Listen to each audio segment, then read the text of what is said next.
Damos a continuación paso a un pagamento a cargo de las comunidades indígenas de Colombia.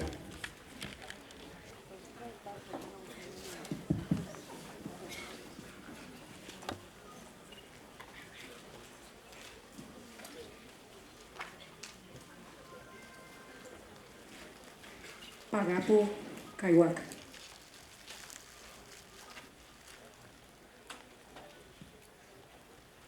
Hace muchas lunas ya existía yo con mi loni.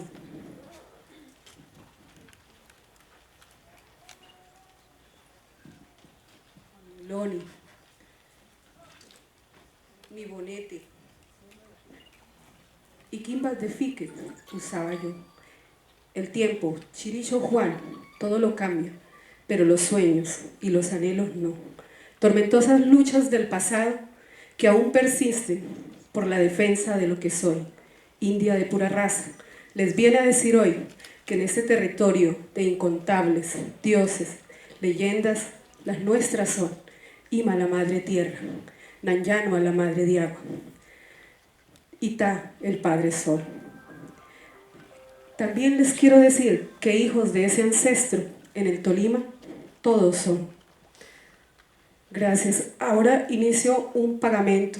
El pagamento es una ceremonia que se realiza para equilibrar la armonía de la Madre Tierra. La Madre Tierra ha sido muy afectada por muchos factores, pero también nosotros internamente estamos afectados y se nos ha olvidado mirar hacia adentro para poder ser y dar lo mejor de nosotros hacia afuera. Entonces tenemos que interiorizarnos. El pagamento que vamos a realizar es en honor de la Madre Tierra y el equilibrio que ella nos debe generar siempre.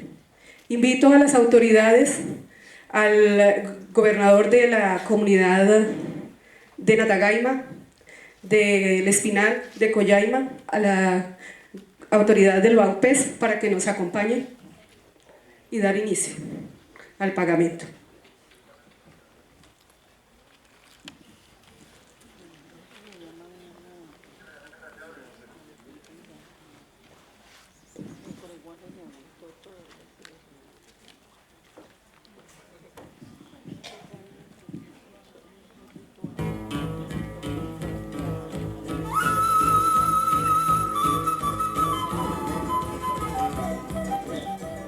Pagapu Kaiwaka.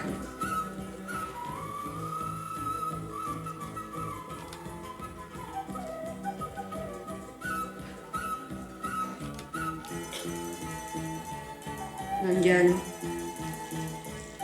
agua que purifica y limpia.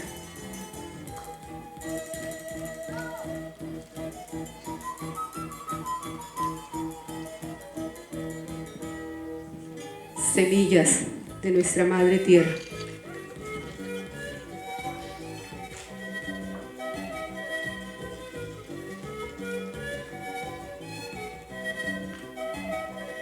Maíz,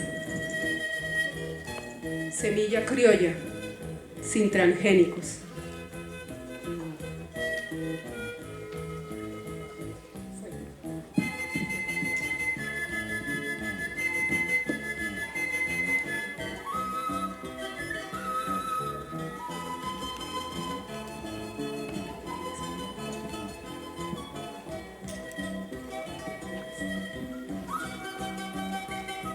Fuego,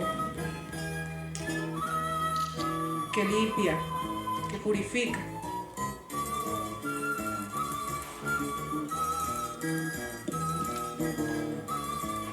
Vamos a saludar.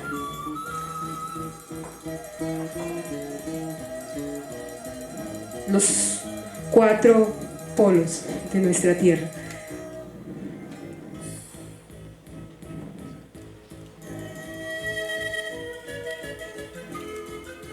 Invito a las autoridades para que me acompañen. Saludamos el oriente, la salida del sol.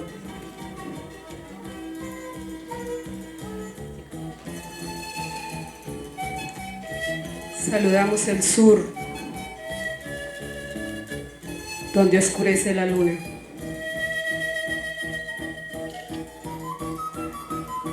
Saludamos el occidente, el poniente. Saludamos el norte, para que haya equilibrio y paz.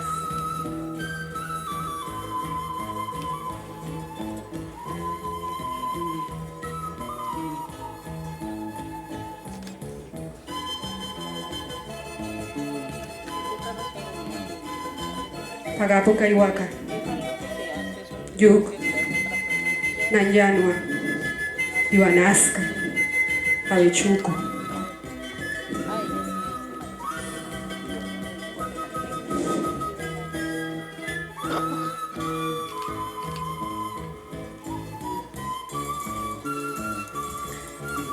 Frutos y semillas de nuestra madre tierra, como riqueza de nuestro amado planeta, que tenemos que recordar, que tenemos que equilibrar, porque es constantemente hostigado por nuestro maltrato. Que ascienda la pureza de los corazones de los que están aquí presentes, para que haya una transformación, para que haya un despertar interno, para que haya luz y vida. Que este centro de conocimiento, como es la universidad, siga fluyendo el pensamiento, la sabiduría, que haya equilibrio y armonía, y que los estudiantes siempre tengan en su mente que no solamente el conocimiento y la sabiduría está en lo intelectual, sino que va mucho más allá, que se tiene que mirar más allá, porque se nos ha olvidado mirar y escuchar. Mirar en la mañana un amanecer, el despertar, el cantar de los pájaros, de la armonía que nos da un amanecer. Las comunidades indígenas, por eso es diferente la forma de ver, porque nosotros miramos muy profundamente, más allá, y despertamos ese sentir todos los días de nuestra vida, dándole gracias por el maíz.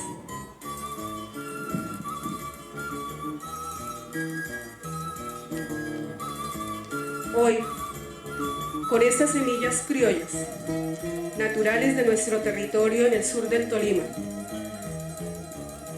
trabajados en una organización que se llama Manos de Mujer, que vienen haciendo un trabajo por conservar y proteger las semillas naturales. Quiero entregarle a la señora Rigoberta semillas de nuestro pueblo como compromiso y esperanza de que no nos va a olvidar, y de que los mensajes que aquí en las mesas de trabajo se han hecho podamos ver reflejado un resultado, que esas semillas son semillas de pensamiento, semillas de conocimiento y semillas de sabiduría, y semillas que están en nuestro corazón, porque la principal semilla es la que sembramos nosotros dentro. Recordar que venimos de un ancestro, que ese ancestro, aunque algunos lo neguemos, y lo digo porque en las comunidades indígenas a algunos nos da pena decir que somos indígenas, no debe de sentirlo, porque nosotros somos los conocedores del viento, de Ibanasca, de Avechuco, el dios trueno, del mismo nombre del departamento del Tolima, que es hermoso, que es la casa donde danzan los dioses, donde la tierra y el cielo se unen para vivir en armonía. Ese es el nombre de nuestro departamento, Tolima. Tolima viene de esa palabra indígena, que es orgullo nuestro, y es ese intercambio entre lo astral y lo terrenal, entre lo oculto y lo físico, lo que vivimos a diario, nuestras montañas y nuestros valles, nuestros animales y nuestras fuentes de agua que debemos cuidar. Pero ante todo, cuidar nuestro interior para que salga de nosotros cosas buenas. Muchas gracias.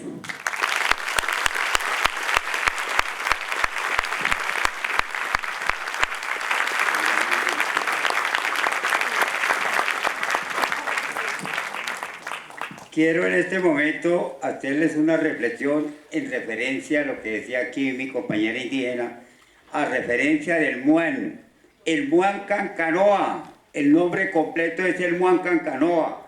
Y hoy mi representación de la Madre de Agua, porque es una mona peliliza, ya no es crespa. Yo le he tenido a 3 metros de distancia de mi persona donde está ella. Ella es peliliza, ella no es mona. El cabello pues crespo, lacio, no es peliliza, mona, es un parecer a ella. Eso le doy reflexión cuando el Ticuacayó tenía su nombre que hoy se llama el río Magdalena, el nombre criollo indígena Ticuacayó. Nuestros principios como sitios sagrados sobre los ríos. Gracias. Muchas gracias. Quiero dar las gracias a la Universidad del Tolima, que ha compartido con nosotros muchos espacios y que nos ha traído a Rigoberta en sus 70 años. Muchas gracias.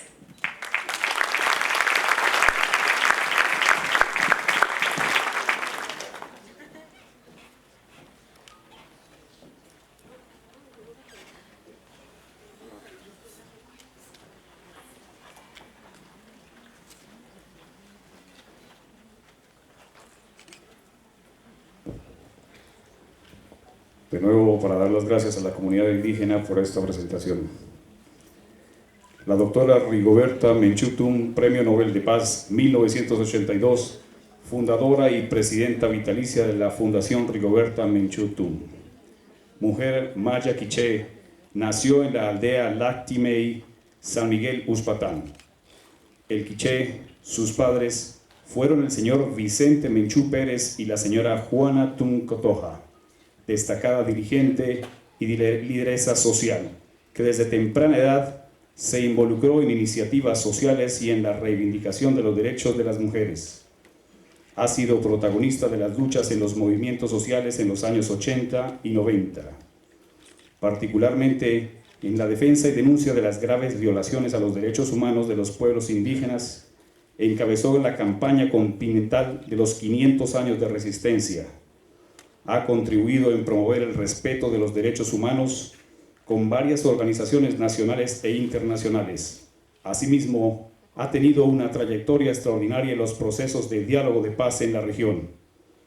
Dentro de los múltiples reconocimientos que ha recibido, destacan el Premio Nobel de Paz en 1992, el Premio de la UNESCO Educación para la Paz en 1990, la condecoración Legión de Honor en el máximo grado de comandante en 1996, el Premio Príncipe de Asturias de Cooperación Internacional en 1998, el Premio Internacional a la Libertad en 2002, la condecoración del Águila Azteca en 2010, la Orden Cultural Rubén Darío en 2010 y más de 30 doctorados honoris causa otorgados por prestigiosas universidades de América Latina, Europa y Asia.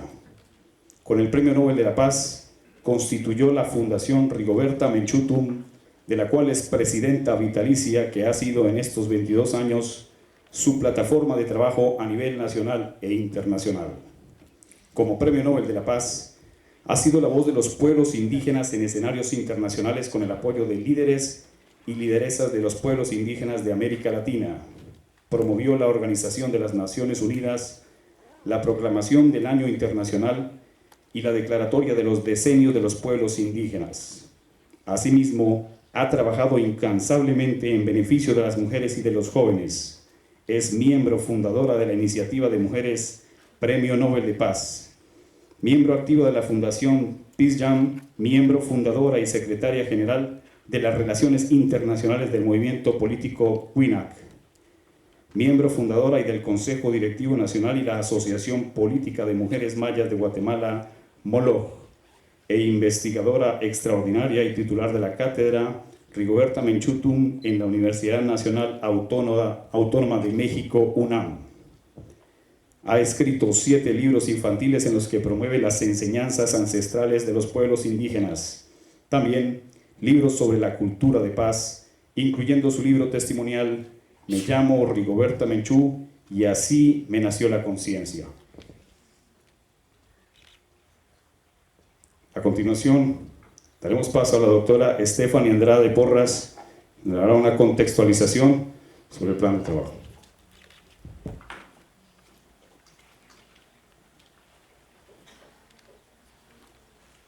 Muy buenas tardes a todos y todas. Gracias por acompañarnos en este espacio. La Universidad del Tolima ha planteado como celebración de sus 70 años pensar, reflexionar y discutir en convocatoria con todos y toda su comunidad universitaria, pero también con los tolimenses, temas que están al orden del día, no solamente en nuestra región, sino también en el mundo. Por ello, la celebración se ha centrado en temas como la paz, el rol de las mujeres, el papel de los grupos y comunidades indígenas, afrodescendientes, étnicas en general, que tienen en nuestra sociedad, y es pensando en el rol que tiene la universidad como escenario de reflexión y construcción de conocimiento que aporte al desarrollo, o si bien se quiere, a una mejor nación y a un mejor país. En ese sentido, el espacio del día de hoy, queremos conversar con 2 lideresas especiales. La doctora Rigoberta Menchú, reconocida lideresa social y política en los derechos de las mujeres, en los derechos de las comunidades indígenas, de los jóvenes, y Marilén Serna, otra lideresa de nuestro pueblo, de nuestra Colombia, que ha venido liderando también los procesos de Minga indígena, los procesos del Congreso de los Pueblos, y con los cuales queremos reflexionar con una conversación amena alrededor del papel de la mujer en la construcción de la paz en América Latina, una experiencia tanto nacional como las reflexiones que la doctora Rigoberta nos trae de su experiencia en Guatemala, y también aquellas otras experiencias que ha podido compartir en su trasegar. Entonces, sin más preámbulo, venimos a escucharlas a ellas. Vamos a iniciar con unas preguntas generadoras. La primera pregunta a la que queremos concentrar esta conversación es reflexionar sobre cuáles son los mayores impactos del conflicto político-militar en las mujeres, tanto en los conflictos que se han desarrollado a nivel mundial como las experiencias particulares en cada uno de los países en los cuales provienen nuestras invitadas. Empezaré entonces con la doctora Rigoberta Menchú. Bueno, primeramente quiero rendir un homenaje a todas ustedes, las mujeres que están aquí el día de hoy. Sin duda, la fuerza de las mujeres es extraordinariamente grande.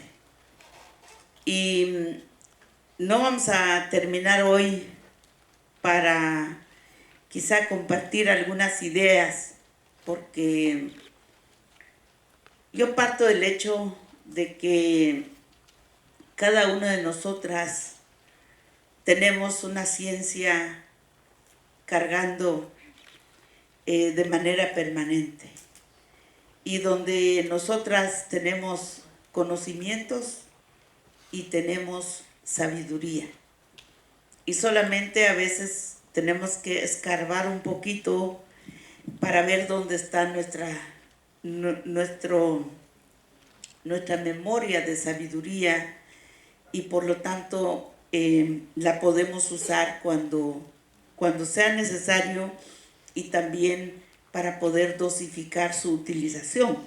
Entonces, quiero saludarlas, quiero desear lo mejor para ustedes. Quiero agradecer de todo corazón la invitación de la Universidad del Colima, la universidad, pero sobre todo saludar el 70 aniversario.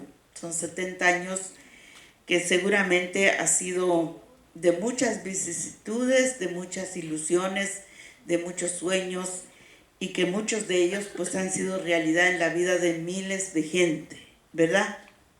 Gracias por esta oportunidad, y yo creo que ninguna idea es exactamente como un anillo al dedo, como se dice, sino siempre hay que ajustarla, ajustar un poquito, de acuerdo a la realidad en que estamos, de acuerdo a lo que conocemos y de acuerdo a la educación que recibimos de pequeños, ¿verdad?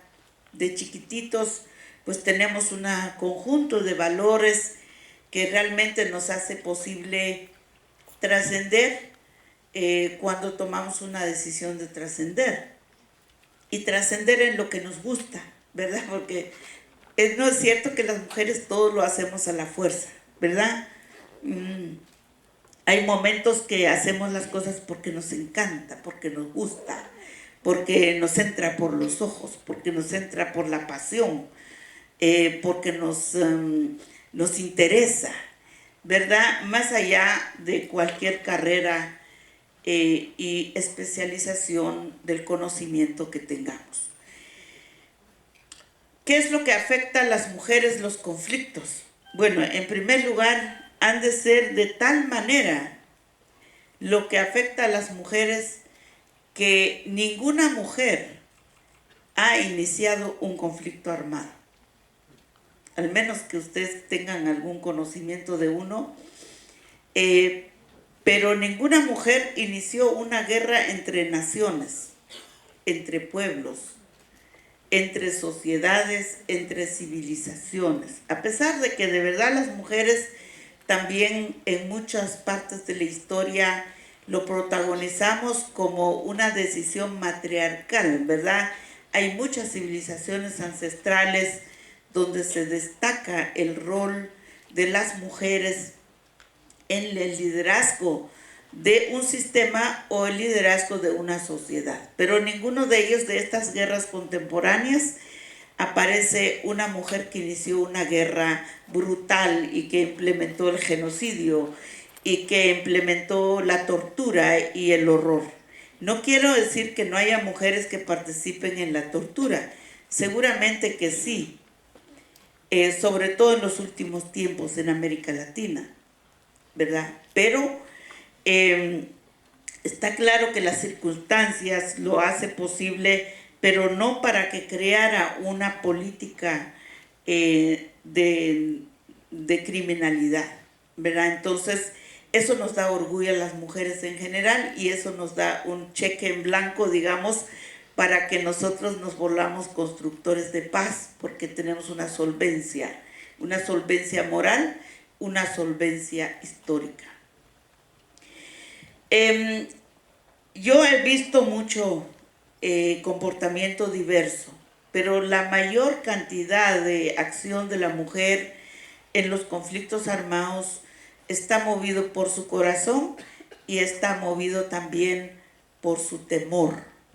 ¿Por qué? Porque afortunadamente somos madres de todos los hombres que hacen la guerra, ¿verdad? Y entonces una madre es una madre. Y allí, a pesar de lo que sea, tiene que jalarle y hacerle frente, ¿verdad? Entonces, por eso que muchas mujeres también debería de estar en nuestras manos una determinación.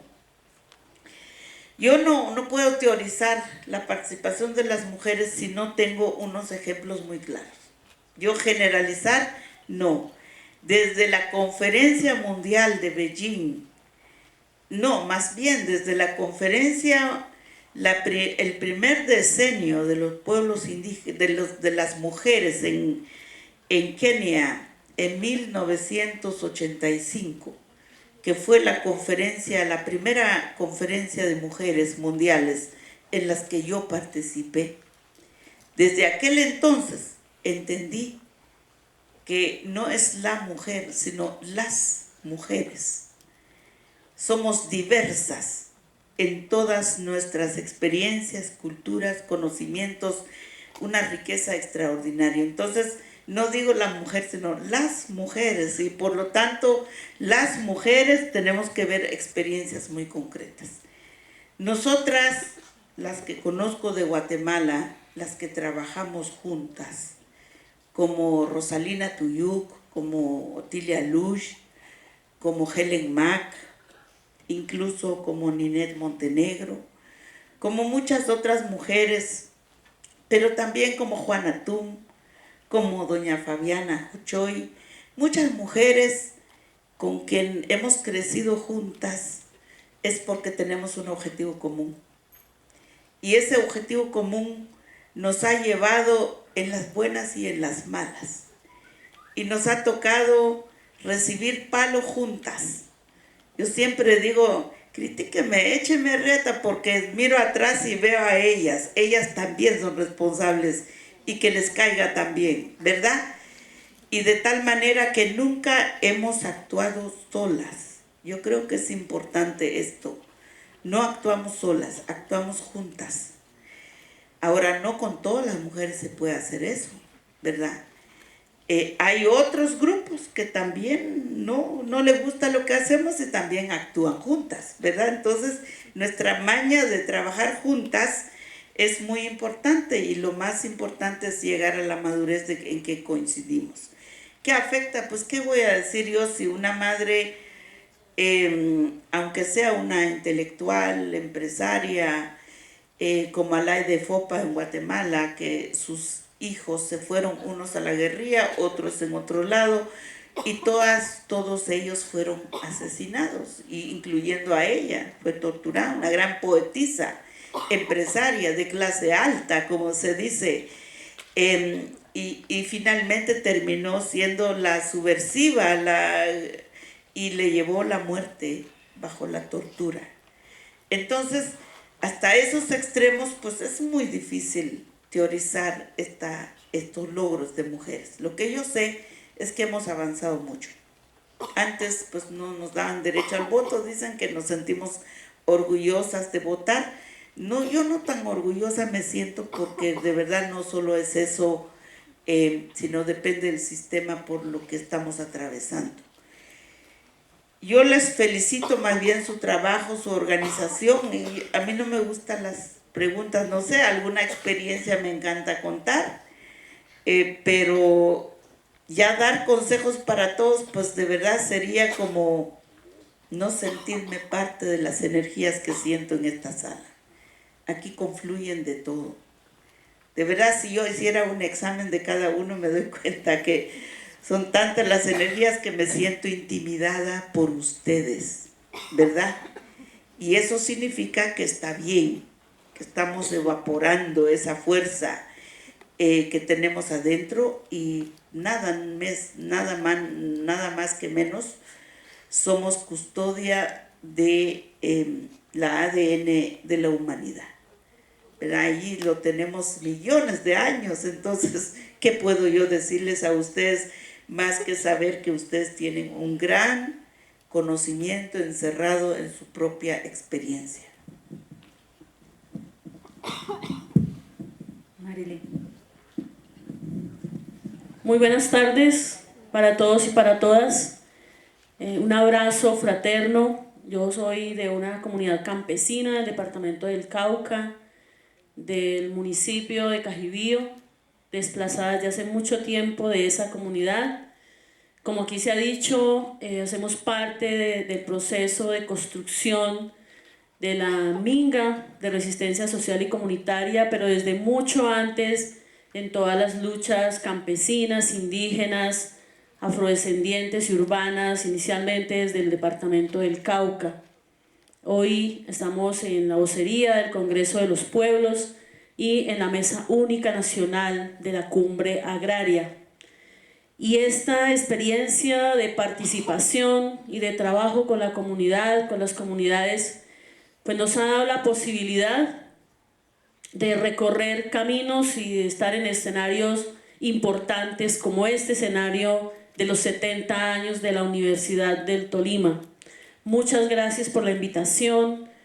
Un saludo, un abrazo a los estudiantes, a las estudiantes, a los jóvenes, a los hombres y mujeres que han transitado por esta universidad, que son hombres y mujeres que hoy pues le están aportando a la sociedad, que están ayudando en el análisis, pero también en la construcción, en la obra de construir un nuevo país en un contexto de conflicto social armado y hoy en un nuevo momento de un trasegar por un camino, ojalá así sea, hacia la paz. Un saludo también a sus directivas, a los administrativos, a los trabajadores y trabajadoras de la universidad. Gracias por todo ese trabajo, por ese esfuerzo de poder contribuir, como ya lo dije antes, a esa nueva sociedad. Bueno, las mujeres, para poder pensarnos y para poder sentir y para ser conscientes de los impactos de este conflicto social y armado en el que ha estado inmerso nuestro país durante muchos años, pues hemos tenido primero que identificar cuáles son esos puntos álgidos, cuáles son esos puntos de la estructura del país que están en disputa entre un modelo dominante, un modelo social, político y económico excluyente, y en un modelo que soñamos muchos y muchas en este país, sobre todo quienes estamos hoy inmersos en un movimiento social, en un movimiento político, un movimiento popular que viene, digamos, reconfigurándose en los últimos años y que hemos empezado a soñar efectivamente que podamos transformar las condiciones del país. Y por eso esfuerzos como lo que viene pasando hoy alrededor del movimiento de víctimas, al movimiento de la Marcha Patriótica, del Congreso de los Pueblos, el movimiento de mujeres, el movimiento por la paz, esas articulaciones y esa emergencia de unos actores sociales y políticos que estamos construyendo esas nuevas posibilidades, pues es importante. Experiencias como la MANE, que nos dio a nosotros un mensaje para todo el movimiento social importantísimo y que esperamos continuar construyendo conjuntamente. Creo que hemos identificado para nosotros 4 elementos que es importante mirar antes de ver, digamos, en el marco del impacto de este conflicto social y armado hacia las mujeres. Y ese primer punto es el tema de la acumulación de la riqueza.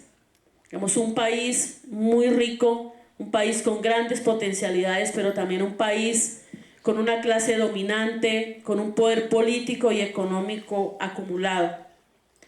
Y un país, un gobierno que no le interesa, que no le importa entregar los bienes comunes, que no le importa entregar la soberanía nacional. Otro elemento, el conflicto armado, que realmente ha impactado a toda la población colombiana. Creo que somos todos aquí conocedores profundamente de esa situación. El tema de la militarización de los territorios, el tema de las violaciones sistemáticas a los derechos humanos, pero también de la profunda vinculación de la sociedad civil a ese conflicto armado con unos grandes impactos hacia nuestras comunidades. Y por otro lado, el tema de la persecución a los movimientos sociales y los movimientos políticos de oposición.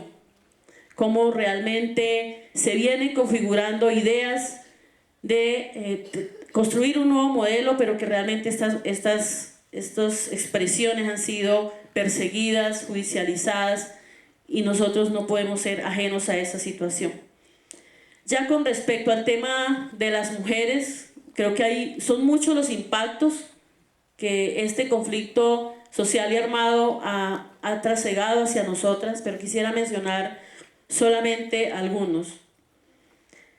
El primero, digamos, cómo esta guerra ha afianzado el machismo, porque la guerra afianza el machismo, afianza la fuerza, es un modelo patriarcal que, digamos, afianza su comportamiento en contra de las mujeres.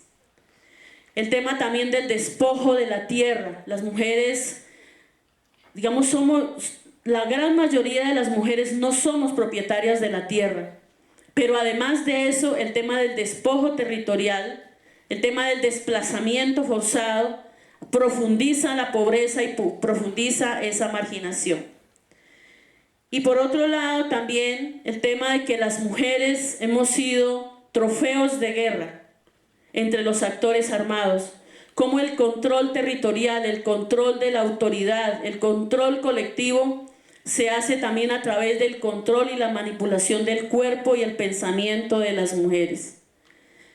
Y el otro tema es el tema de la inequidad social, como la guerra, por ejemplo, en la destinación de grandes recursos para la guerra va en contra de la realización de los derechos de la población y cómo las mujeres también ahí han sido doblemente marginadas y doblemente victimizadas en ese sentido. Y el otro tema es el tema de la violencia, una violencia que se acentúa, pero una violencia que ataca al más débil, una violencia que ataca a la población en su conjunto, pero que siendo la mujer esa persona que es marginada y que es desconocida, es invisibilizada, es doblemente victimizada.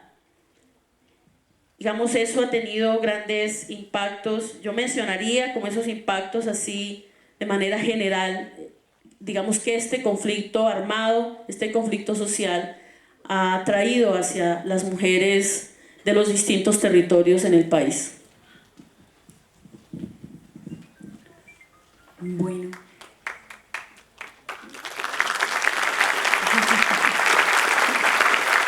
Están animadas. Salir de la escena privada a la escena pública, las mujeres, ha sido realmente una lucha constante y por supuesto que ha sido una conquista de los derechos de las mujeres en la lucha permanente por muchas vías. No han sido regalos ni obsequios ni de los hombres ni de ningún poder, ha sido básicamente del poder que han construido las mujeres. Sin embargo, hay escenarios en los cuales aún se ve la marginalidad de la mujer para realmente evidenciar las potencialidades que se tienen. Entre ellos, el ámbito de la vida política. ¿Cómo se explica la poca participación de las mujeres en la vida política desde la experiencia y la óptica de cada una de ustedes? Una objeción. Ya Rigoberta comentó que para ella es más válido hablar que le hagan preguntas. Sí, vamos a hacer unas preguntas generales y básicamente sobre ellos van a comentar un poco desde la experiencia. ¿Sí? Son temas, estoy proponiendo temas de conversación, ¿sí? Más allá que preguntas, son temas de conversación.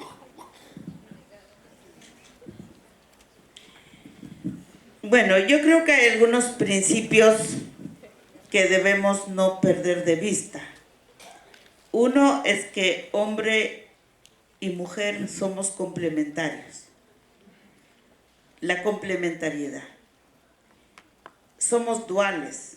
Por lo menos la filosofía ancestral de los ancestros mayas nos deja muy claro que todo es dualidad y todo es complementariedad. Solita una mujer hay cualidades que no las puede realizar solo si hablamos en una realización integral. Entonces esa complementariedad es fundamental y yo lo he visto cómo funciona en la práctica. Si tu compañero de vida no comprende que tú tienes una posibilidad de realizar las iniciativas que te toca hacer, te impone una camisa de fuerza y eso afecta tu energía, entonces eso causa un desequilibrio. Igual que la mujer, si quisiera que hiciera el hombre lo que uno, como quisiera uno que se hagan las cosas, pues simplemente habría un choque y un pleito permanente, ¿verdad?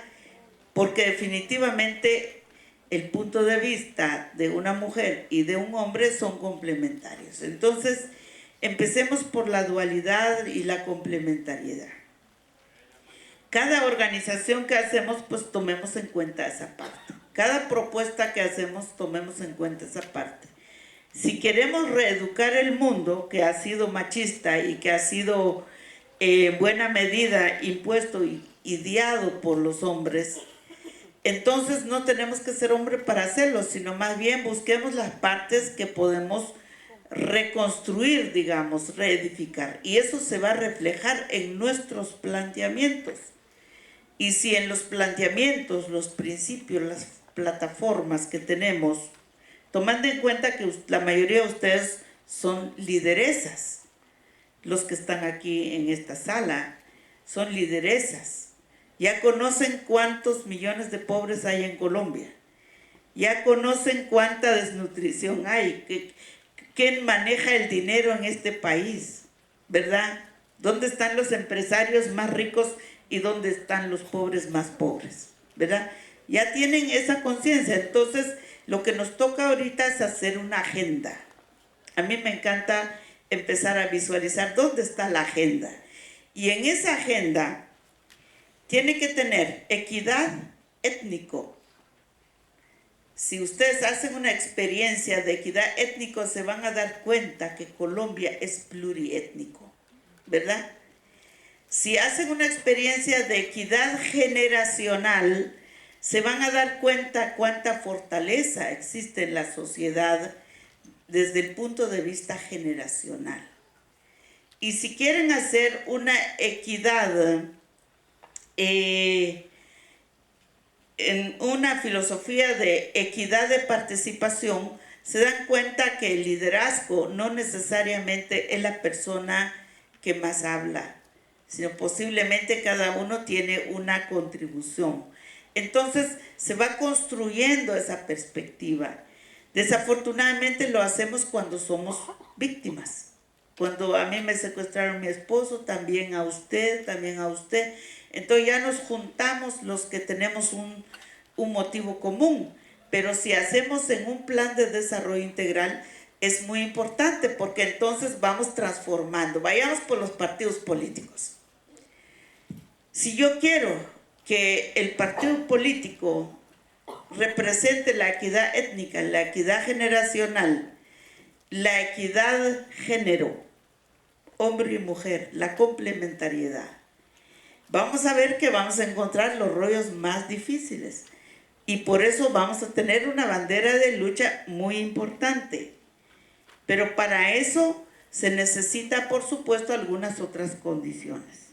Fíjense que el factor económico es una de las causas más terribles de la no participación de las mujeres, porque no tiene un salario digno, porque no tiene dinero para hacer sus iniciativas, y muchas mujeres que se fueron a la universidad, que son académicos, que tienen todo, pero no tienen el sustento material, entonces se va a tener que plegar a una decisión de lo que le toque, ¿verdad?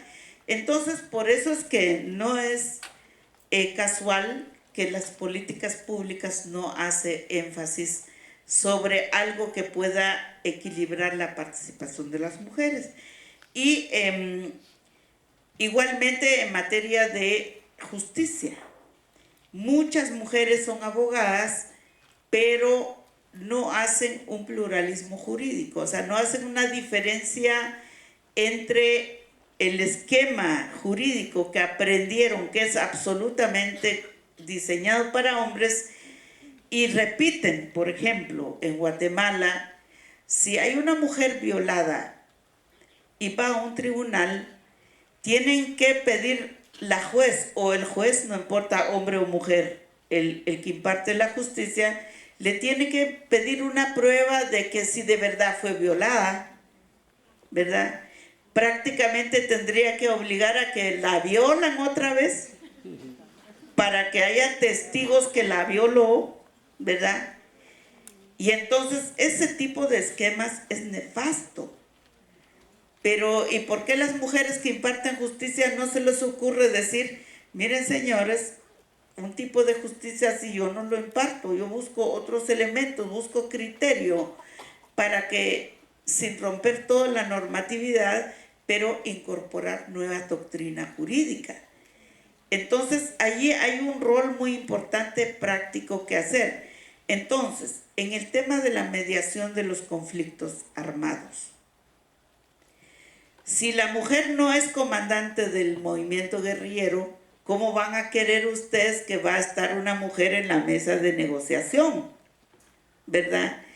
Y si el comandante supremo de las Fuerzas Armadas no es mujer, ¿cómo van a creer ustedes que va a ser una parte en la mesa? Por lo tanto, hay unos esquemas que simple y sencillamente no consideran esta parte. Ahora, ¿qué tenemos que hacer nosotros? Crear una ola de fuerza, ¿verdad? Donde tenemos que incorporar nuestra participación, pero no solo por ser mujer, sino porque el planteamiento es pertinente. O sea, porque nuestro planteamiento es viable, porque nuestros consejos es realizable, porque nuestro tino a ver la realidad no necesita muchas pruebas, sino que las pruebas están dadas. Es decir, creo que las mujeres tenemos una ventaja y es que podemos usar el sentido común. Pero muchas veces esto no es fácil en el esquema institucional. Por lo tanto, se necesita cambiar en primer lugar las reglas. Si no cambiamos las reglas, no vamos a poder participar. Solo porque yo sea buena, no van a querer participar, en tanto que mi rol está relegado en otro nivel. Y eso pasa en la empresa privada, pasa en los agentes militares, en los cuerpos de decisión política, en los movimientos revolucionarios o movimientos guerrilleros, también pasa en la organización campesina y pasa en la organización indígena. O sea, no es necesariamente ser indígena, yo tengo mucha facilidad de ser incluyente. Si yo soy víctima de exclusión, no es necesariamente que me haga yo incluyente. Entonces, aquí hay una política que generar. Por eso yo creo que la educación es muy importante. O sea, yo quiero aterrizar en la educación. ¿Qué tipo de educación vamos a crear para garantizar la inclusión desde varios puntos de vista y no solo por ser mujer?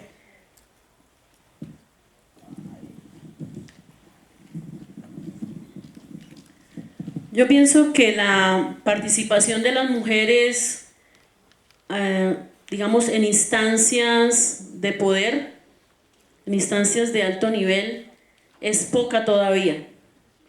Y no se correlaciona equitativamente con el papel y el trabajo que las mujeres hacen o hacemos en los territorios.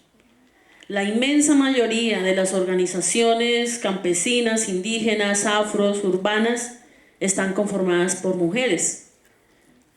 Muchas mujeres hemos tomado la decisión de hombro a hombro con nuestros compañeros trabajar hacia unas transformaciones que son importantes. Sin embargo, no hay todavía los espacios suficientes para que las mujeres estemos en los espacios realmente de decisión, ¿sí?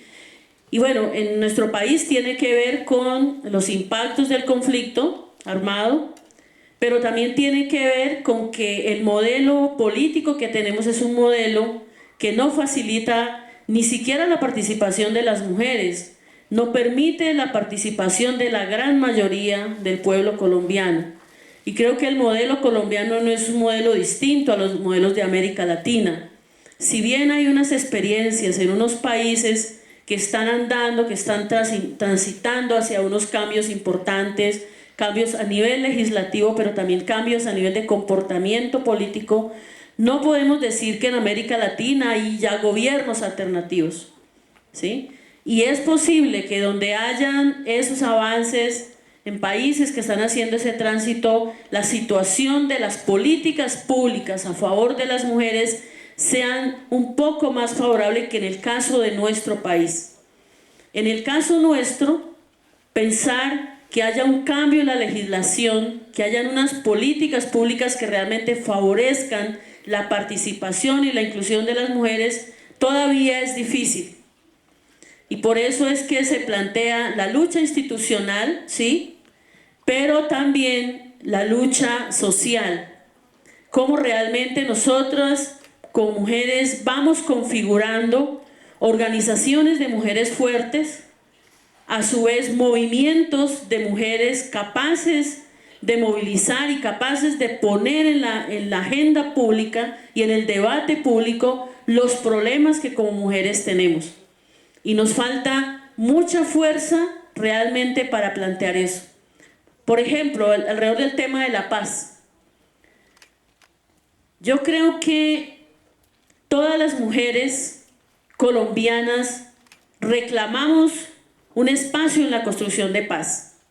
Al menos las que tenemos conciencia de que la paz no se podrá construir sin la presencia y sin el pensamiento y sin el papel que las mujeres debemos jugar en la construcción de la paz.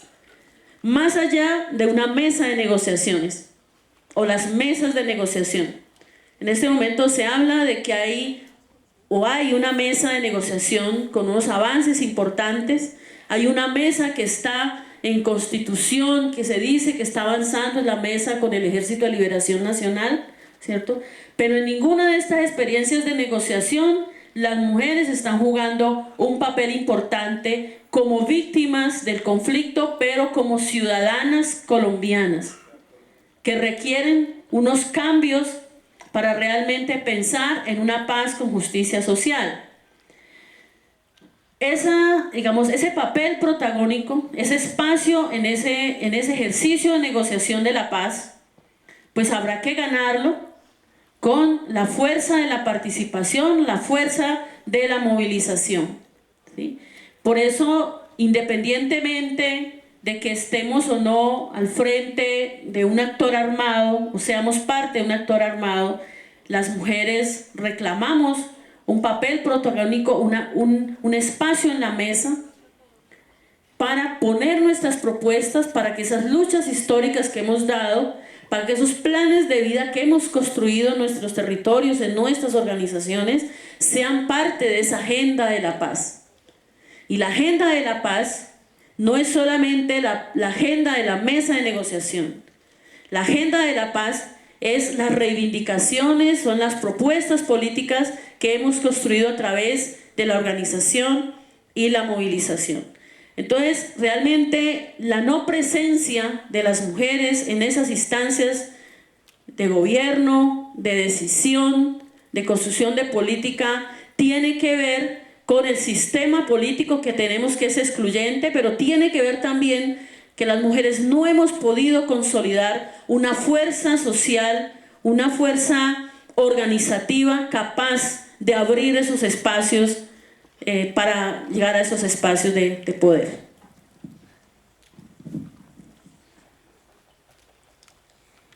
Como ya lo dijo nuestra invitada especial Rigoberta, las mujeres somos las más afectadas en los conflictos armados por diferentes motivos, tanto directos como indirectos.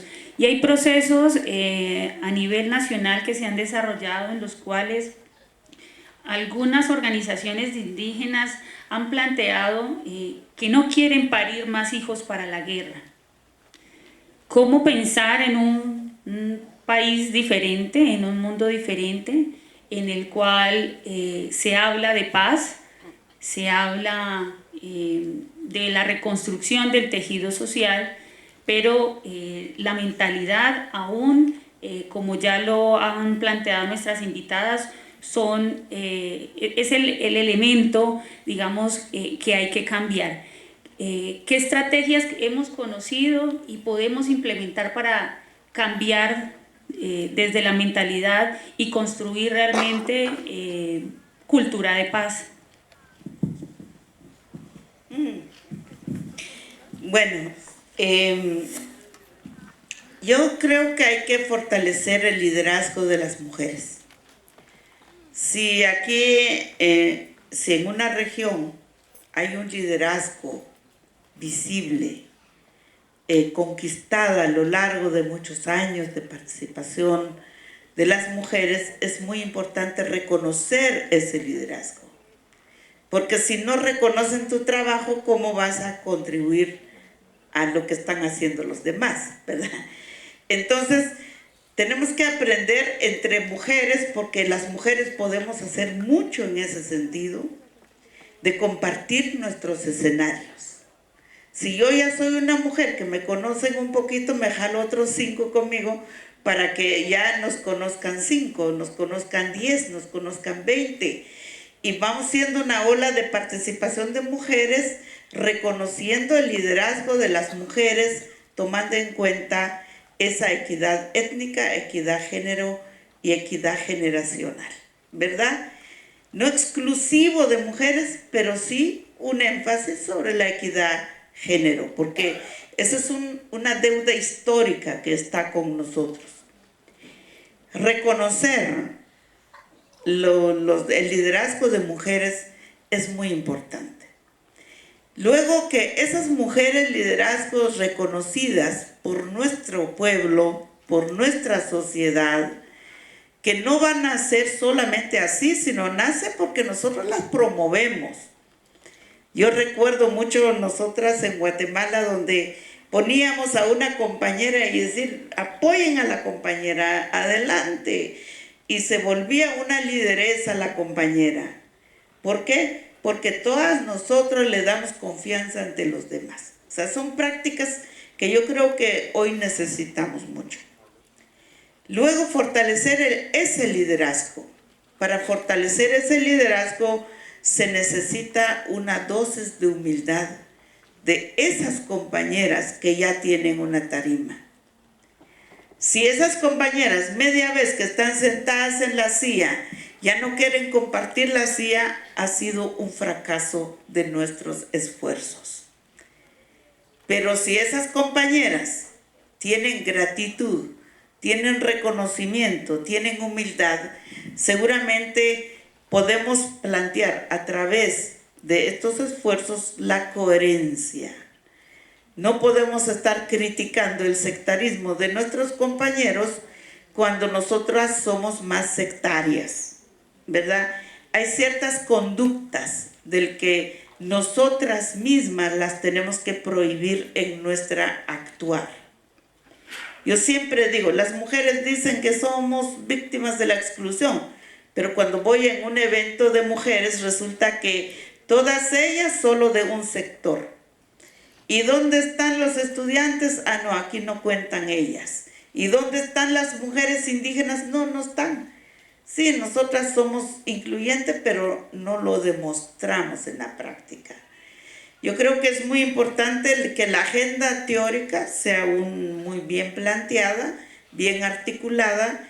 Hoy por hoy tenemos politólogas, tenemos abogadas, tenemos historiadoras, tenemos técnicas, o sea, las mujeres están en todos los espacios. A mí me impresiona el poder que tienen las mujeres en sus manos. ¿Cómo usan ese poder? Ahí sí yo veo que está un poco atrasado, ¿verdad? Entonces, hagamos nuestros planteamientos bien articulados, que sean realistas nuestros planteamientos, pero también cómo ejecutarlas. Y nosotras tenemos el sentido de proceso. Entonces yo pienso que el proceso nos lleva también a trabajar un liderazgo pertinente. Animar a las compañeras que aún no se animan a participar. Cuando yo me planteé la campaña electoral, primero yo dije, yo voy a hacer un partido. No solo por mujer, sino por maya. Porque en Guatemala no existió un partido político nunca, desde que llegaron los españoles e invadieron nuestras tierras, ¿verdad? Y entonces tenemos que quitar ese cero encima, ¿verdad? Ese cero occidental, no la maya, porque la maya es extraordinariamente integral. Entonces, llamamos a las mujeres. Yo dije, vamos a hacer un partido con equidad étnico, equidad género y generacional. Así que, compañeras, las lideresas aquí vamos a hacer y juntamos a las mujeres. Las mujeres no quieren. Las mujeres dicen, no, pero es que yo no puedo, es que no sé. Y vieran que cuando no creen en su propio poder, no creen en su propia fuerza. Si nosotras no tenemos autoestima, hermanas, nadie nos va a mover del lugar donde estamos. Pero la autoestima es muy importante, que digamos, yo sí, ¿quién dijo que no puedo? Yo sí puedo, mientras que me muevo, puedo hacer algo, ¿verdad? Entonces, esa convicción de que uno es un pionero de transformación, eso es lo que más hace cambio, a pesar de las dificultades. Pues fíjese que hicimos nuestro partido con 44.5% de sus fundadoras y de sus dirigentes, mujeres. Pero eso solo fue la fundación, ya la siguiente asamblea general del partido, pues muchas de las compañeras se quedaron, ¿verdad? Y entonces es bien doloroso saber, por eso digo, hay otros factores, cambios estructurales, beneficios para las mujeres, conquista de salarios justos, más nivel de vida para que puedan desenvolverse y fortaleza espiritual, porque si las mujeres no están bien en lo espiritual, pues terminamos en una terrible frustración, porque nuestro protagonismo queda en la absoluta invisibilidad. Entonces, sentimos una presión terrible encima, y una lideresa mujer hoy por hoy también siente la soledad más grande de este tiempo. Está sola. No, sí, las mujeres te quieren, sí, pero si das un beneficio, si no tienes un beneficio, no por inercia, sino por coherencia, sino porque hay muchas necesidades y las necesidades opacan nuestra agenda. Entonces yo pienso que por eso no me gusta hablar en general, porque yo cuando conozco una estructura le digo, ¿y ahora qué? Aquí había jóvenes, pero ¿y ahora qué se pasó con los jóvenes? Ah, no, se casaron, pero se casó la jovencita con otro que no lo deja salir. Bueno, cambió su panorama y esa mujer va a ser más frustrada que si no hubiera participado nunca, ¿verdad? Porque ya tiene ideas, pero no puede realizar. ¿Por qué la violencia intrafamiliar? Porque la compañera es demasiado tolerante a la violencia. Y entonces se va el compañero en la cárcel, a mí me ha tocado ser testigo. Se va a la cárcel y al rato la esposa va a ir de regreso a pedir que lo suelten. ¿Verdad? Que realmente había sido un malentendido, a retractarse. ¿Por qué? Porque no aguanta la mujer la soledad, o por qué. Entonces, hay muchos patronos que nosotras tenemos que quitar, y por eso los ejemplos vivos son muy importantes. Yo creo que las mujeres que ya fueron senadoras, que fueron politólogas, que fueron alcaldesas, saben a qué se enfrenten cuando están hablando del que queremos el poder, ¿verdad? Entonces, para eso, mujeres, nos tenemos que prepararnos mejor, mayormente, prepararnos con una cultura amplísima, porque lo que nos da valor para tomar una decisión no es nuestro carácter. Está claro que nuestro carácter es bastante amigable, ¿verdad? Sino lo que nos va a dar es la razón, y la razón triunfa. Y por eso es que es un esfuerzo mayor y es un empeño en la mujer. Yo creo que no estamos lejos de gobernar nuestros países, de gobernar el mundo, ¿verdad? Pero depende si nos proponemos a gobernar el mundo. Si no lo hacemos, pues estas son generaciones tras generaciones que continúa la opresión de la mujer. Entonces yo digo siempre, cuando las mujeres dicen, es que yo soy apolítica, yo le digo, viva la opresión y viva la colonización. ¿verdad? Y viva el espacio de las mujeres oprimidas. Ahí está, pónganse en ese rincón, porque aquí no quiero yo ver mujeres oprimidas. Y entonces uno se despierta a partir de la conciencia. Por eso yo creo que conciencia, compañeras, y van a encontrar una buena forma de participación.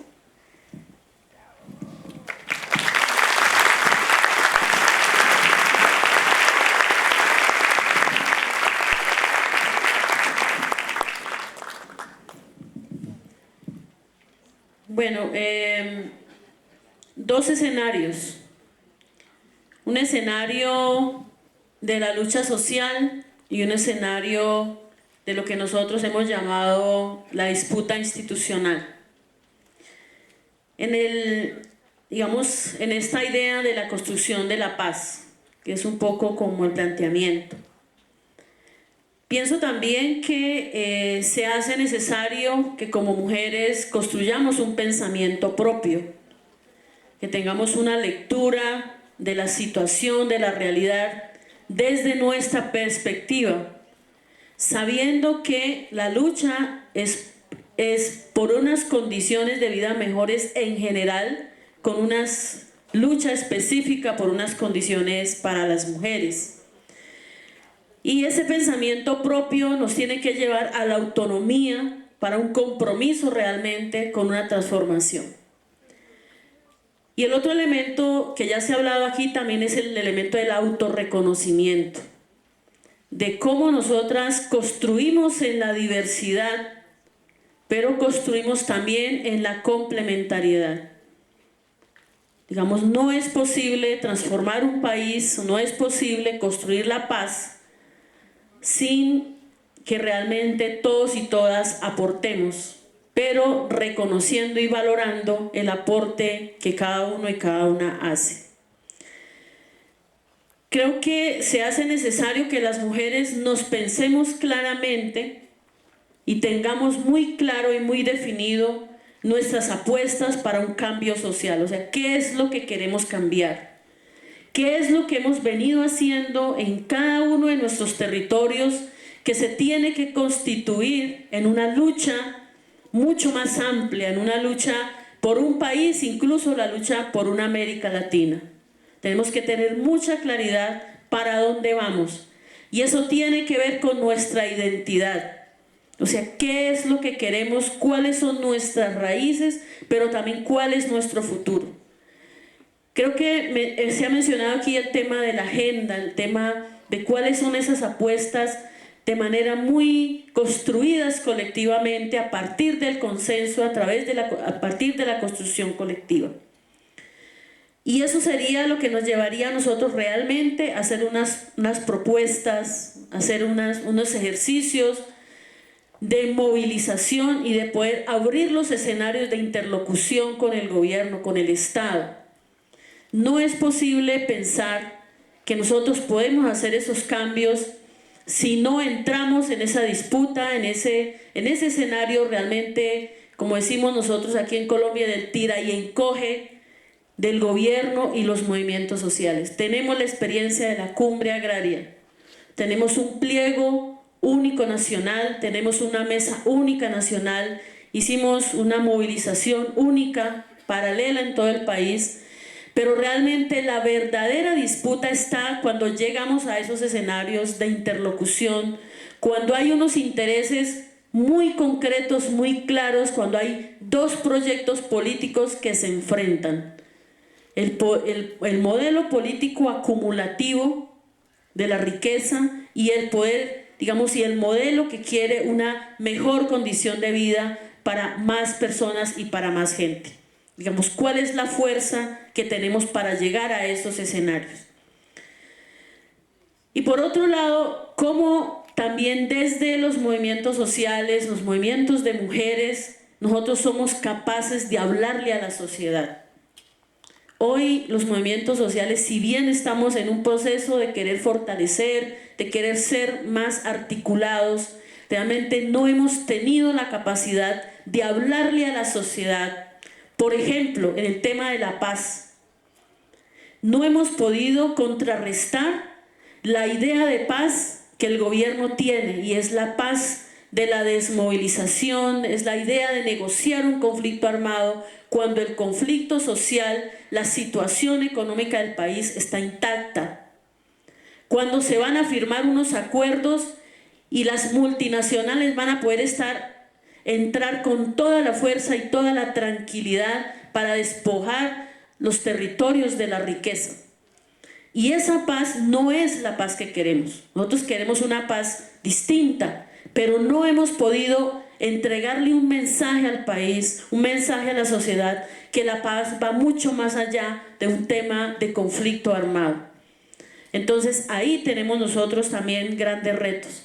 Y las mujeres tenemos incluso el reto de poder ser mucho más protagónicas y ser mucho más propositivas en este punto.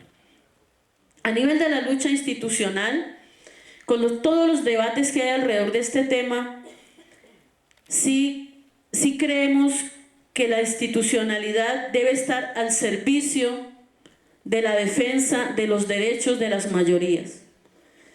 Y para nosotros en este momento no hay condiciones todavía para hacer poder.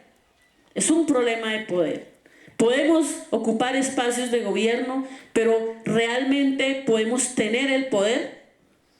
¿O se ocupan los espacios de gobierno, pero el poder sigue siendo el mismo poder dominante y el mismo poder excluyente? ¿Sí? Y creo que es una pregunta también para nosotras las mujeres que estamos, por ejemplo, en los movimientos sociales. ¿Realmente tenemos la capacidad de transformar los movimientos sociales? ¿Somos capaces de constituir una nueva ruta de actuación, una nueva ruta de trabajo, o estamos simplemente acomodándonos al modelo en que estamos? ¿Sí? Creo que el tema de la lucha institucional pasa también por el tema de identidad de clase. No es posible hacer una disputa institucional si no tenemos claro al servicio de quién, al servicio de qué políticas realmente se ocupan los espacios, si no es bajo la premisa del interés de la gente y de los cambios que se necesitan. Aquí en Colombia hablar de una nueva cultura de paz es bastante difícil. Nos demoraremos muchos años realmente en construir un nuevo pensamiento, un nuevo comportamiento de la sociedad, una distinta forma de hacer política que realmente lleve a pensar que hemos superado las causas que han llevado al conflicto social y armado. Bueno, esta ya es la última fase de este conversatorio. Básicamente reflexionar sobre aquel grupo de mujeres que además han sido víctimas directas del conflicto, qué hacer también para la no repetición y el derecho a no ser revictimizada con su condición de víctima. Este es el último tema para cerrar este conversatorio.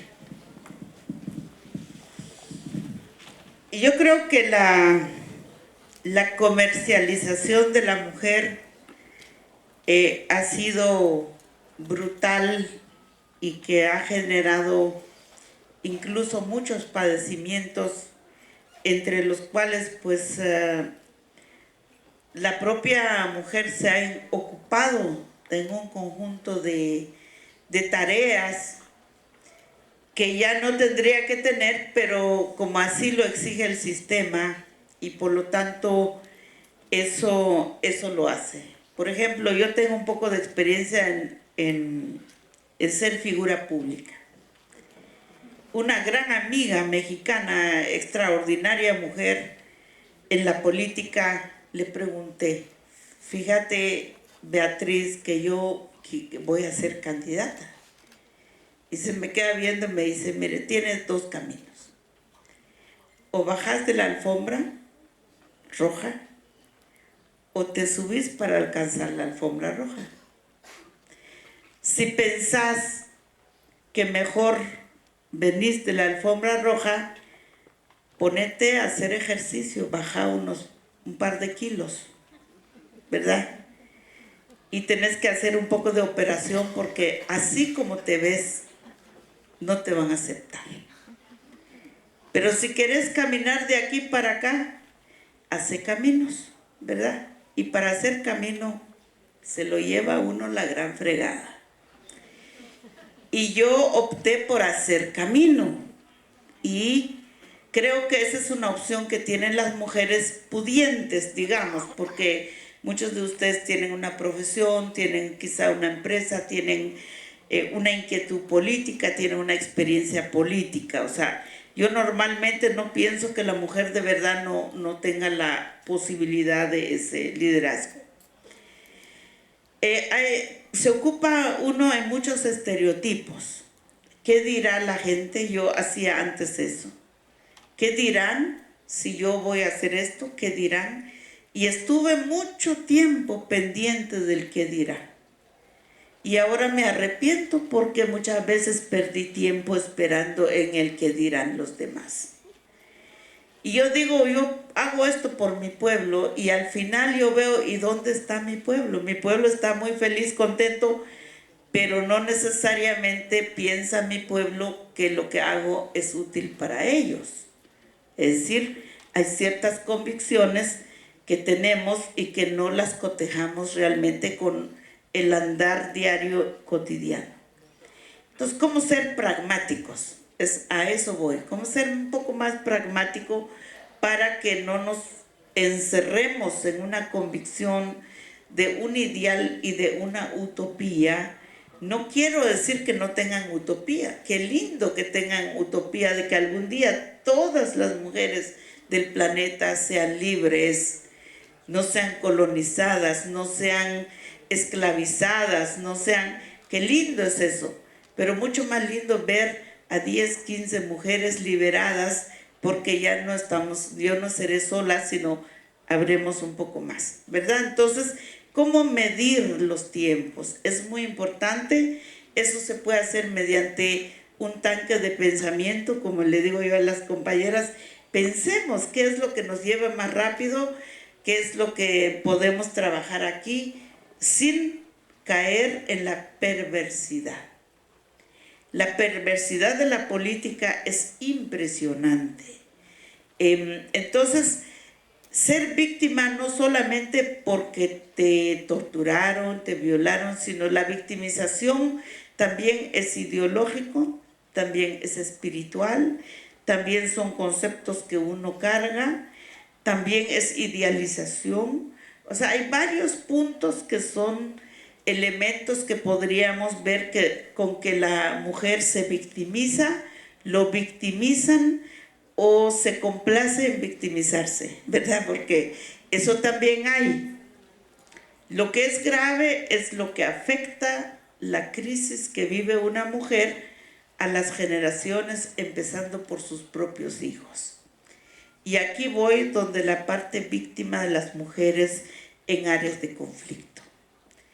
Y no solo en áreas de conflicto, sino en la pobreza actual, en la migración, por ejemplo.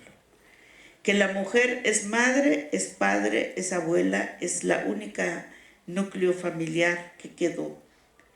Si esa mujer se pasa la vida llorando, qué alegría están viendo los hijos que están ahí. O sea, ¿cómo no van a tener unas cargas terribles? ¿Se imaginan que mi hijo me viera llorar todos los días?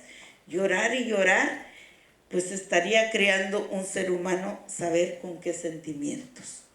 Entonces la fortaleza de la mujer también es tomar una actitud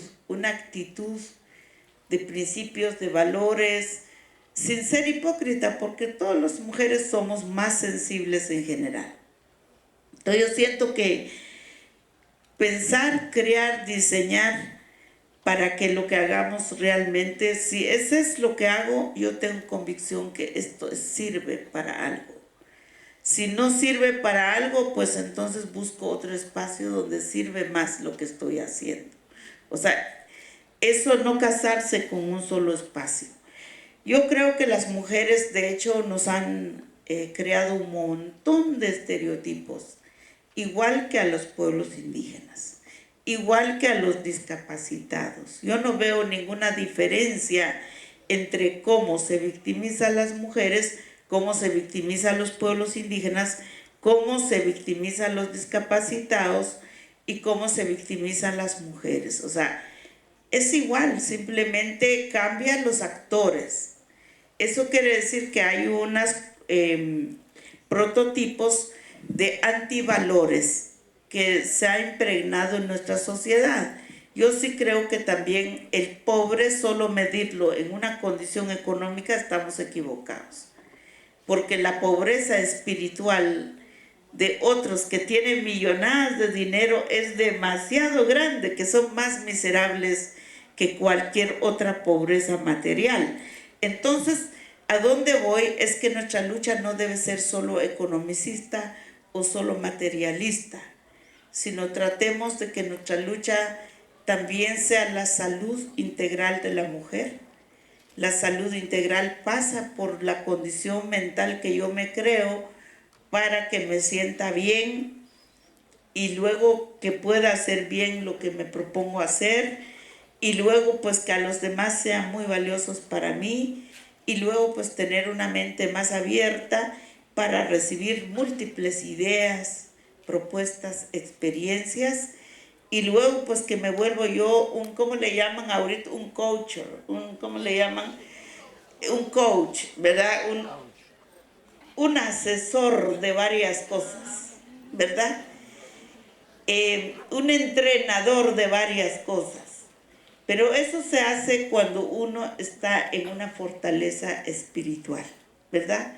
Si no es así, el desequilibrio es demasiado grande que termina en el suicidio. Yo desafortunadamente conozco muchos jóvenes que se suicidan, muchos hombres que están en la depresión, también porque en su entorno familiar no encuentran espacio. Ahorita hay mucho más diversidad, la diversidad sexual, ustedes han visto, hay hombres y mujeres que tienen una relación de pareja entre mujeres o entre hombres. Esa diversidad genera un sentimiento muy duro.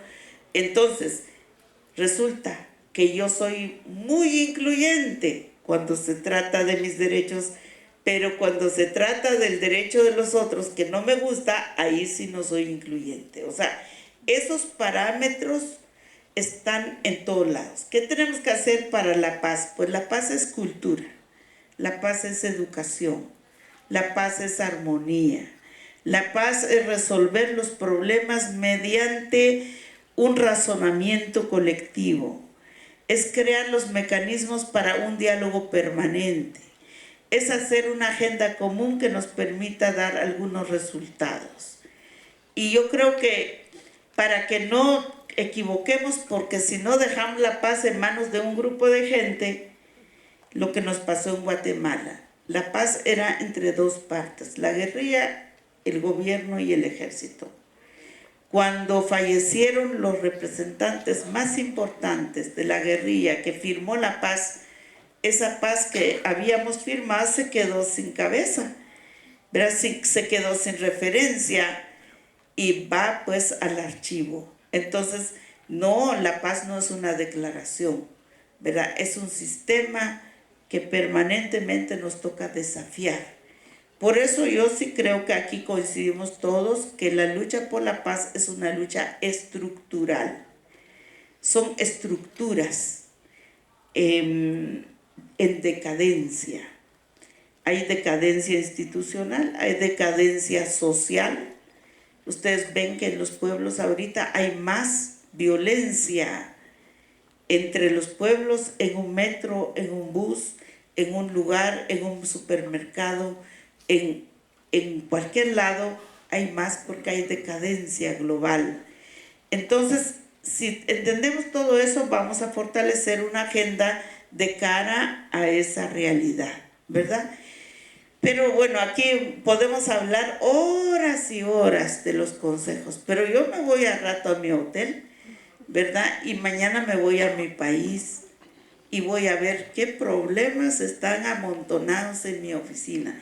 y cómo fregados las voy a resolver, ¿verdad? Y seguramente ustedes van a hacer igual, ¿verdad? Entonces, la idea global del planeta global sí está en crisis. O sea, todo el planeta está en crisis. Y todas las instituciones, los más ricos del planeta, no tienen ningún límite para saquear la riqueza global del planeta. Entonces, la misma compañía que está contaminando los ríos en el Ecuador, ustedes saben que Chevron es una de las compañías que contaminó el agua y todos los bienes de la Amazonía ecuatoriana, los mismos están haciendo la explotación minera en Guatemala. Y los mismos están seguramente aquí en Colombia. Y los mismos están en África, en Asia, persiguiendo dónde está el oro, el diamante, el petróleo, el níquel y todo lo que ellos se imaginan que está bajo la tierra. ¿Para qué? No para que crean otro cielo, sino porque es ya la enfermedad decadente en el ser humano que no tiene límite. Entonces, si eso es así el mundo, tenemos que hacer una agenda realista para no creer que vamos a salvar el futuro. Yo no veo el futuro con certidumbre. Lamentablemente les tengo que decir, pero yo no veo con certidumbre. Pero lo que es afortunado es que si más mi ciclo de vida va a ser unos 20 años más. Entonces, quienes van a encarar eso después de mis 20 años de vida que me queda, seguramente van a ser esas generaciones que van a tener fortaleza de ver que hubo ejemplos de lucha, que lucharon por su dignidad, como fue Mandela, como fue el Martin Luther King, como fueron otros que nos dejaron agenda. Y esa agenda está vigente hoy.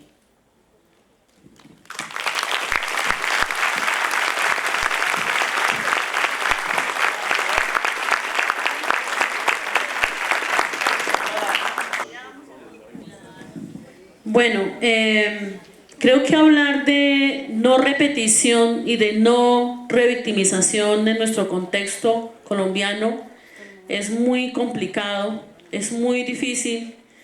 Y creo que lo que está pasando en este momento en Colombia, en el marco, en este contexto de la negociación de la paz, lo que nos está diciendo es que vienen momentos muy difíciles.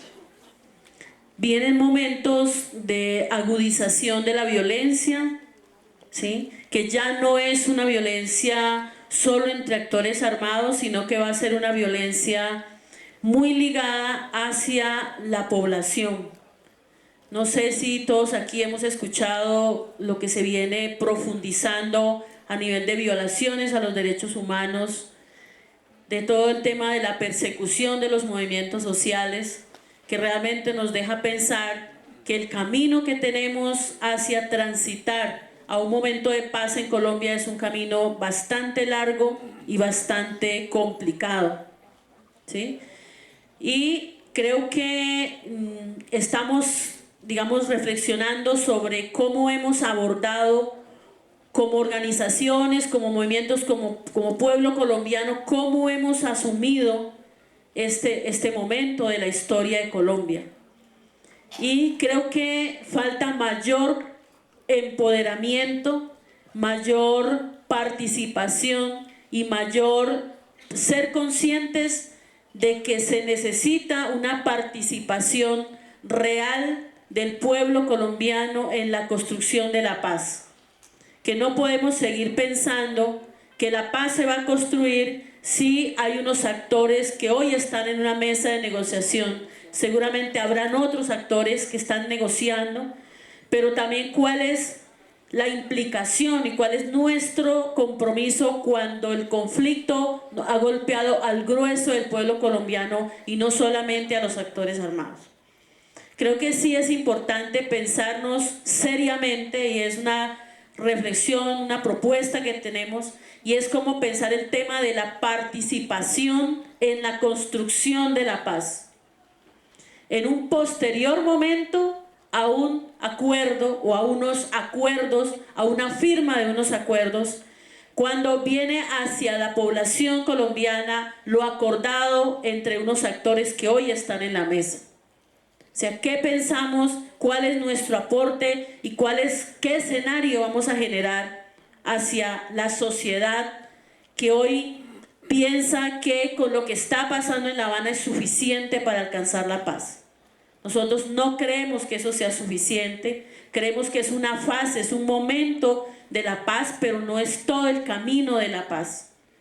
Y nosotros creemos, y a partir de las experiencias incluso de otros países, que si la población colombiana no se toma en serio un nuevo momento de la paz, no solamente en refrendar los acuerdos, o no solamente en una constituyente, o no solamente en un referendo, sino realmente en involucrarse en unas nuevas condiciones de vida, en exigirle al gobierno colombiano una solución a las causas de ese conflicto social y armado, pues vamos a pasar a otro momento de violencia o a otro momento, pero no será la paz con justicia social que el pueblo colombiano necesita.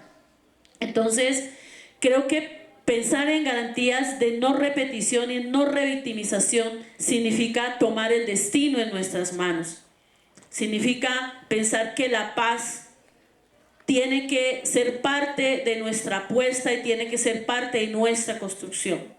Y creo que hay luces, no hay elementos. Por ejemplo, hay regiones del país que están construyendo hoy territorios de paz, ¿sí? El Cauca, el Arauca, el Catatumbo, el sur de Bolívar. Hay regiones que hoy han dicho, estamos haciendo economía, estamos haciendo organización, estamos haciendo movimientos sociales, estamos haciendo distintas formas de expresión en clave de construcción de paz y en clave de constituir territorios de paz, donde realmente la gente sea tenida en cuenta a la hora, por ejemplo, para decir solo un ejemplo, a la hora de refrendar los acuerdos. Esa es una experiencia que nos parece a nosotros que es importante. Pero también en el escenario nacional hay apuestas, hay planteamientos de diálogos multilaterales, ¿cierto? Donde realmente los actores de la guerra, que no son solamente los actores armados, realmente estén también en una mesa de diálogo y en una mesa de conversaciones. ¿Qué pasa con las multinacionales? ¿Qué pasa con los grandes ricos de este país, que han fomentado no solo la explotación y la acumulación, sino también la guerra, digamos, en su estricto sentido? ¿Qué pasa con las iglesias? ¿Qué pasa con todos los actores de este país? ¿Van a seguir estando indiferentes y van a estar estando a un lado de la construcción de la paz? ¿O realmente vamos a ser capaces de que en este país haya espacios donde realmente conversemos y realmente hablemos de las causas que han generado el conflicto, pero también de cuáles son las salidas y cuáles son las soluciones? Y yo creo que las mujeres no somos ajenas a esta situación y lógicamente somos, como mujeres dadoras de vida, como constructoras de armonía, como constructoras de propuesta, también somos aportantes a ese nuevo momento que tiene que trascender en Colombia, a un momento de diálogo, a un momento de la verdadera construcción de la paz con justicia social.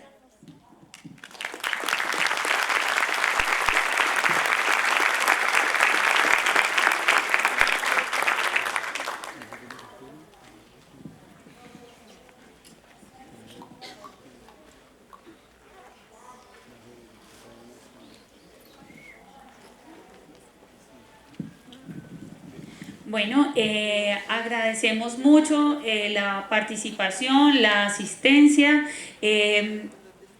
Por cuestiones de tiempo también de nuestras invitadas especiales, solamente vamos a tener 5 intervenciones. No tenemos la posibilidad de ampliarlas, entonces les vamos a agradecer que sean muy concretos, 1 o 2 minutos, cada una de las 5 intervenciones.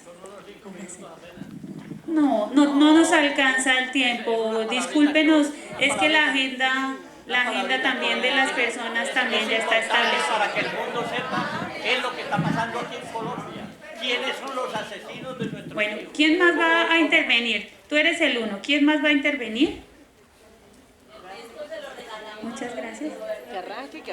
¿Sí? No, sí, por supuesto que sí. Entonces, ¿qué hable? Habla.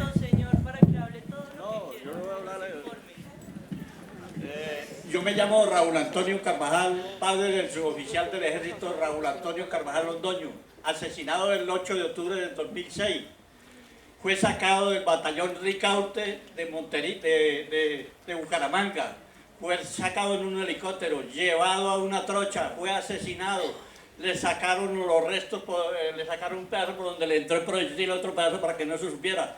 Y eso fue hecho por Álvaro Uribe y Juan Manuel Santos, que son los asesinos de nuestros hijos. Tengo pruebas de eso. Hace 8 años, yo a usted como Nobel de la Paz, doctora Rigoberta, le pido a usted que esto lo haga saber al mundo, porque es que ellos no quieren dejar que se investigue. El asesinato de mi hijo, los derechos humanos, la Procuraduría, Defensoría del Pueblo, ninguno ha hecho absolutamente nada. Estaba dentro del Congreso, estaba en el Capitolio, estaba en muchas partes del país. Y esta es la hora que estoy haciendo. Ahí tengo un camión parado con unas protestas ahí. Tengo otro en Montería con protestas pidiéndole justicia a Álvaro Uribe y a Juan Manuel Santos, que son los que asesinaron a nuestros hijos y dicen que es la guerrilla. Eso es mentira, eso es falso, porque mi hijo me llamó antes de asesinarlo. Yo le pido a usted, doctora, que esto lo haga saber al mundo, porque aquí, mientras no haya justicia en Colombia, no hay paz. Y para poder que haya justicia, hay que sacar al presidente Uribe, a Juan Manuel Santos y a la cúpula militar del gobierno que tenemos en Colombia, que esos son los que matan a nuestros hijos, mandan matar a jóvenes en otros países, en otros departamentos, para decir que, porque es que ellos no encuentran guerrilleros, entonces ya mandan matarlos para decir que son guerrilleros, que ellos mismos les ponen un fusil y hacen de todo eso. A mí no me han mandado a matar porque no les conviene, porque esto lo saben en el mundo entero, pero ellos no dejan ni que los medios de comunicación, ni que absolutamente nadie esto lo saque a la luz pública. Yo trabajo aquí en la 28, a mí no me dejan trabajar, por donde quiera que pase me mantienen vigilado. Entonces yo, como usted como Premio Nobel de Paz, yo le pediría a usted que hiciera todo lo posible, porque esto lo sepan los medios internacionales, que lo sepan los derechos humanos, que dicen que defienden al pueblo de Colombia, que eso es mentira, porque ellos les tienen miedo, porque si ellos investigan este caso, los asesinan, porque eso está comprobado. Ya asesinaron una abogada que pues me pusieron, la asesinaron, la desaparecieron, y ningún abogado, unos porque le tienen miedo, otros porque yo no tengo plata. Entonces yo lo único que le estoy pidiendo es que me colabore para que los medios internacionales y los derechos humanos internacionales sepan de este caso. Si usted me permite, yo le cuento un poquito más de eso, porque mi hija, vea, mataron a mi hijo, y después de que mataron a mi hijo desaparecieron la nieta que tenía 1 mes de nacida. La esposa se perdió. Después esa esposa, la esposa de mi hijo, no quiso decir cómo había sido. Yo fui y la encontré por ahí en Puerto Carreño y la amenazaron. Y la persona, todo abogado que trata de ayudarme a mí, lo asesinan. Lo asesinan o le prohíben. Los medios de comunicación están vedados. Por donde yo paso no hay una cámara que tome esto y lo saque a la luz pública. Yo duré en Bogotá las 2 elecciones que hizo Álvaro Uribe y Juan Manuel Santos en Bogotá, en la Jiménez en la calle Jiménez con Séptima. Duré 2 meses, 4 días. No se atreven a matarme porque no les conviene, porque esto no lo... Yo le pido a usted que haga saber esto en otros países, porque aquí en Colombia la justicia no existe. Los jueces no hacen nada. Los jueces, cuando esos casos son en contra del gobierno, no hacen nada. El fiscal general, estuve en la Fiscalía General de la Nación metido adentro. Estuve también en el CAN en Bogotá metido adentro. Allá lo que hicieron que me amarraron. Aquí en Ibagué, cuando le formé problema a Juan Manuel Santos, aquí en Ibagué, me metieron 7 horas por el comandante Murillo. Me metieron allá. En el Bron en Bogotá también me metieron preso, porque yo lo único que me ha quedado es hacerle escándalo y hacerle bulla y insultar a Juan Manuel Santos y a Uribe. Por eso no me han matado, pero yo quisiera que antes de matarme se descubra el asesinato de mi hijo, que es lo que yo quiero, porque eso no lo han dejado investigar. A él lo torturaron y ellos no quieren que esto salga a la luz pública. Doctora, yo le agradezco que hay unos papelitos que le voy a entregar para que... Sí, muchas gracias.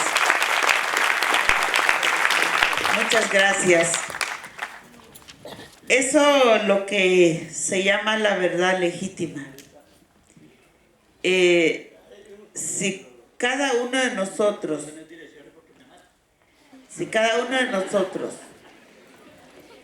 reservamos la memoria de nuestras víctimas, de nuestros seres queridos, no hay tiempo, pueden pasar 50 años, 10 años, 20 años, pero lo más importante es dignificar su memoria.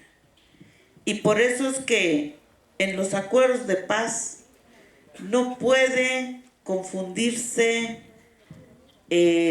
las graves violaciones de derechos humanos con como chantaje para que se termine una guerra. Realmente hay una parte que es, si se tiene que amnistiar los delitos que se cometió en conflicto armado, pues eso se tiene que hacer, pero menos ocultar o violentar los derechos humanos. Y es posible. Por ejemplo, en Guatemala nosotros dejamos claro en los acuerdos que todos podrían gozar de una amnistía general, menos amnistiar las graves violaciones de derechos humanos que ofende la conciencia humana. Y eso es lo que nos permitió a nosotros, pues, dignificar la memoria de los nuestros. Hay varias formas de hacerlo. Uno es la documentación. Fíjense que a nosotros nos ayudó mucho que las víctimas tenían el color de la ropa de su papá, de su mamá, de su esposo, de su hija, su hijo, que fue secuestrado, o que fue ejecutado, o que fue asesinado. Tenía el color de la ropa, tenía sus datos, tenía, si pudo preservar una fotografía, tenía toda la documentación. Porque en un momento no funcionaban los tribunales, igual, si los jueces eran parientes de los mismos, y sigue siendo, o sea, el colegio de abogados hay tentáculos de los mismos hijos de los mismos perpetuadores de los crímenes. Entonces, ¿cómo vamos a creer que la justicia se ajusta, como usted dice? Sin embargo, lo que hicimos nosotros es preservar la memoria de los hechos. Nos convirtió en investigador especializado a cada uno de nosotros, ¿verdad? Y luego, pues, resarcir los daños significa reconocer esa verdad. Y tarde o temprano se va a reconocer esa verdad.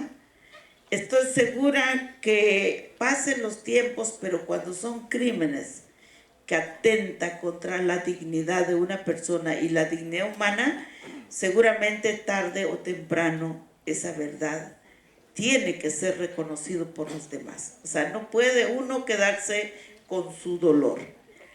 Y luego, pues, cuando hay una etapa posterior a los acuerdos de paz, nosotros acudimos a la justicia, acudimos a los tribunales nacionales. Desafortunadamente, la ley occidental dice que si tú pruebes mi culpabilidad, yo soy culpable, pero si no me pruebes, yo soy inocente, ¿verdad? Entonces, para probar tuvimos que hacer un esfuerzo muy grande de trabajo científico. Y por eso yo pido que algunos investigadores, que algunos abogados jóvenes, que algunos hagan su tesis a partir de casos como eso. Si mi hijo, si quiere estudiar Derecho en la universidad, está bien, pero que busca casos, que haga su tesis a partir de eso, para que se reeduque en esa impartición de justicia posteriormente. No se va a resarcir nunca más el daño causado, porque el dolor de usted es de todos los días. Usted ve, yo sé porque yo lo he vivido. Yo miraba el rostro de mi mamá en cualquier mercado. Yo decía, se parece a mi mamá. Y yo miraba a la gente que se parece a ese ser querido. Yo soñaba con encontrarlo. Y yo creía que venía ese daño brutal en la persona, nunca más se puede resarcir, ¿verdad? Solamente hay que vivirla. Por lo tanto, cuando se hable del resarcimiento, lo único que podemos hacer es que se ponga el nombre de mi padre en una esquina que diga que se llamaba tal fulano. Y nosotros en algunos casos lo que hicimos fue acudir a la exhumación. Es dolorosísimo. Hicimos 220 exhumaciones. Y en algunos casos tuvimos que sacar 300, 400 osamentos en una fosa común. Y nos decían, esos señores son vengativos. No, queremos la verdad legítima y darle un entierro digno. Ese entierro digno no importa. Era un militar, pues era un ser humano. Si le quitamos el uniforme, es un individuo ser humano. Era un guerrillero, pues quitamos su uniforme y sacamos su fusil, era un ser humano. Por lo tanto, se rompieron normas internacionales y códigos de derecho. Entonces yo pienso que esas luchas es lo que ha hecho dignificación a la memoria de las víctimas en todo el continente. Usted sabe que existe esas experiencias fuertes en Chile, en Argentina, en Guatemala, en El Salvador. ¿Quiénes lo hicieron? Las madres de Plaza de Mayo, las comadres del Salvador, las viudas de Guatemala, las personas que tuvimos en nuestro caso. ¿Por qué? Porque yo no puedo decir que respeto los derechos humanos a medias, ¿verdad? Si yo permito esa ofensa en el mío, estoy permitiendo a todos ustedes, a todos los demás que aún no lo han vivido. Entonces yo pienso que escuchar a las víctimas es parte del resarcimiento.